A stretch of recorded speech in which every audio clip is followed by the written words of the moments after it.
जय माता दी प्यारे साथियों, आप सभी का स्वागत है आपके अपने YouTube channel diary of infinity पर। तो साथियों, आशा है कि आप सब बहुत अच्छे होंगे, बहुत खुश होंगे, अपने परिवार के साथ बहुत ही मस्त और आनंदित होंगे और अपने जीवन में प्रॉस्पेरिटी को, प्यार को और पॉजिटिविटी को भर भर के आकर्षित कर रहे होंगे। तो साथियों, आज हम बात करेंगे 15 जून 2025 की डायरी को लेकर। साथियों, इसमें मैंने लिखा कि धन्यवाद माँ मुझे बहुत अच्छे पापा देने के लिए, जो मुझसे कई बार असहमत होकर भी मेरे साथ खड़े रहते हैं। इसके लिए धन्यवाद पापा। तो साथियों, आज हम थोड़ा अपने पिताजी को लेकर बात करेंगे। आप भी इसे कनेक्ट कर पाओगे और फिर हम एक टास्क को लेकर बात करेंगे।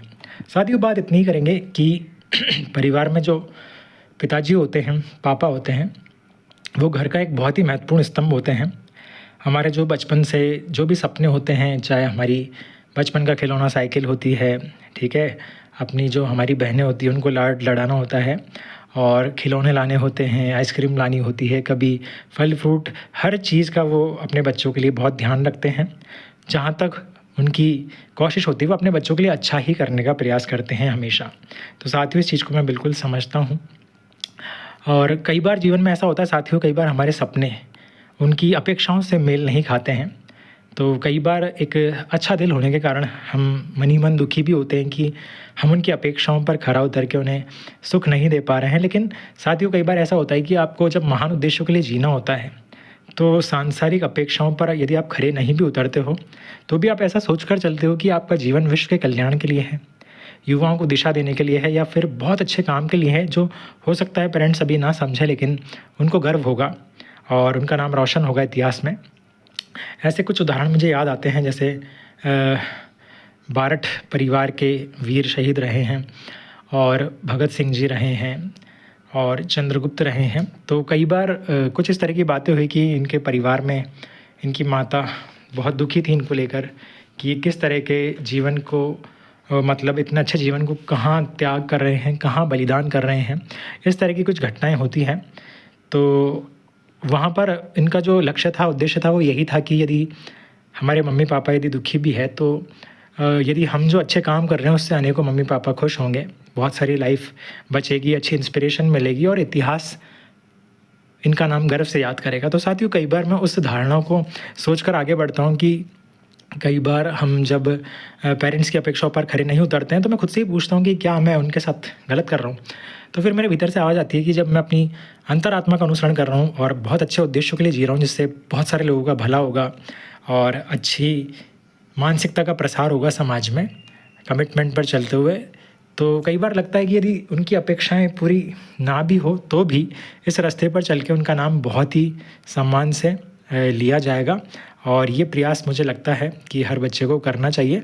और कई बार ऐसी स्थिति आपके जीवन में भी आ सकती है साथियों कि वो जो चाहते हैं वो आप नहीं चाहते होंगे, या जो वो या उनकी जो अपेक्षाएं होंगी वो आपका सपना नहीं होगा। तो कई बार ऐसा जब थोड़ा विरोधाभास बैठ जाता है तो थोड़ा सा वहाँ अपनी अंतरात्मा का अनुसरण करना वो वही रास्ता दिखाएगी जो आपके हित में भी होगा और कहीं ना कहीं दीर्घ काल में अपने माता पिता के हित में भी होगा। क्योंकि कई बार कुछ एक्शन तुरंत उसी समय हमें प्रभावकारी नहीं लगते हैं लेकिन उनका बाद में असर अच्छा होता है। तो ऐसा हमें थोड़ा सा ध्यान रखना है। और बाकी पेरेंट्स जो है वो बहुत ही अच्छे होते हैं, बहुत प्यारे होते हैं, लेकिन कई बार जो मुझे थोड़ा सा जिस पर अब सोचना है देश में अच्छी पेरेंटिंग के लिए, वो ये सोचना है कि बहुत सारे कर्तव्य पेरेंट्स को निभाने की आवश्यकता होती है लेकिन जाने अनजाने वो नहीं निभा पाए हैं, क्योंकि शायद उनके जो पेरेंट्स हैं वो भी इसको नहीं निभा पाए थे। लेकिन अब क्या है, थोड़ा इंटरनेट का समय है बहुत कुछ प्रकट हुआ है, बहुत सारी जानकारी, बहुत सारी समझ अब बढ़ने लगी है। तो ऐसा लगता है कि एक बहुत अच्छी पेरेंटिंग में काफ़ी सारे गुण हो सकते हैं। तो साथियों, उस पर ध्यान देने की आवश्यकता होगी। बाकी हमारे जो मम्मी पापा हैं जिन्होंने हमें संभाला है, जिनके कारण आज हम इतने सक्षम हैं, हमें उनके प्रति सदा कृतज्ञ रहना चाहिए, ठीक है। और मैं भी हूँ और आप सभी को भी होना चाहिए और जितना आपसे संभव हो उनका नाम रोशन करने का प्रयास करना चाहिए, ठीक है। हो सकता है आपके सपने उनसे मेल नहीं खाते, उनकी अपेक्षाओं से, कोई बात नहीं है। यदि आपकी अंतरात्मा आपके साथ है तो आप उसी पथ पर चलिए और विश्वास रखिए कि आपके उसी पथ पर चलते चलते उनका नाम गर्व से लिया जाएगा और उनका नाम रोशन होगा। तो साथियों, ये कुछ दिल की बात थी जो आपसे मैंने करी। और आज का टास्क है आपके लिए सत्संग।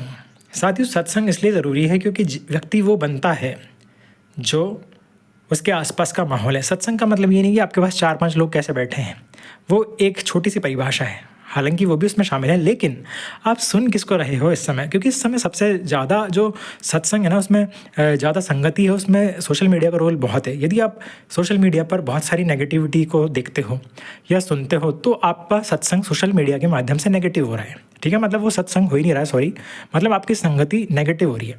और यदि आप जैसे इस लेक्चर को सुन रहे हो, आपको कुछ सीखने को मिल रहा है, या फिर और भी कोई लेक्चर सुन रहे हो, किसी संत महात्मा को, किसी अच्छे पोइट को, या फिर किसी अच्छे लीडर का भाषण सुन रहे हो, मोटिवेशनल स्पीकर को सुन रहे हो, तो वहाँ से आपको, चाहे सोशल मीडिया ही क्यों ना हो, आपको अच्छा ज्ञान मिल रहा है जो आपके जीवन को सद्गति देता है, तो वो भी एक सत्संग है। तो सत्संग का मतलब है कि आप जो सुन रहे हो, जो देख रहे हो, जो सोच रहे हो, और इसमें वो भी शामिल है जो आपके आसपास का माहौल है, जिसमें फ्रेंड्स भी हो गए। तो यदि ये आपको प्रमोट करने वाले हैं, आगे प्रोत्साहन देने वाले हैं, आगे अच्छे कार्यों के लिए उत्साहित करने वाले हैं, तो आपका सत्संग वास्तव में है।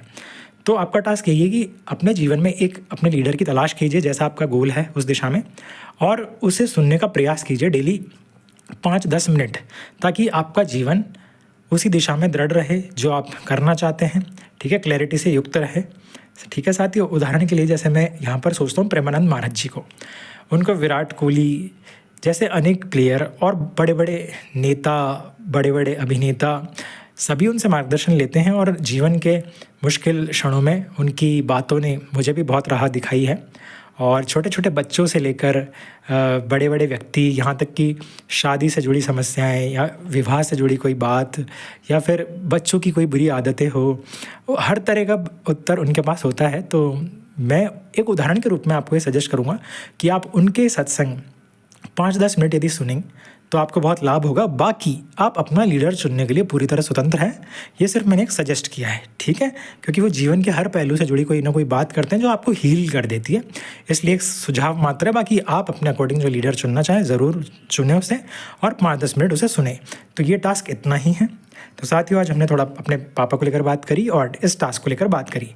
तो इन अच्छी आदतों को अपनाइए, खूब खुश रहिए और ज़िंदगी में आगे बढ़ते रहिए, और प्लीज़ एक साथी को अवश्य शेयर करें। Never forget you are the leader of Pavitra Bharat Mahaabhiyan. भूलना मत, 21वीं सदी हमारी है। Take care. जय माता दी।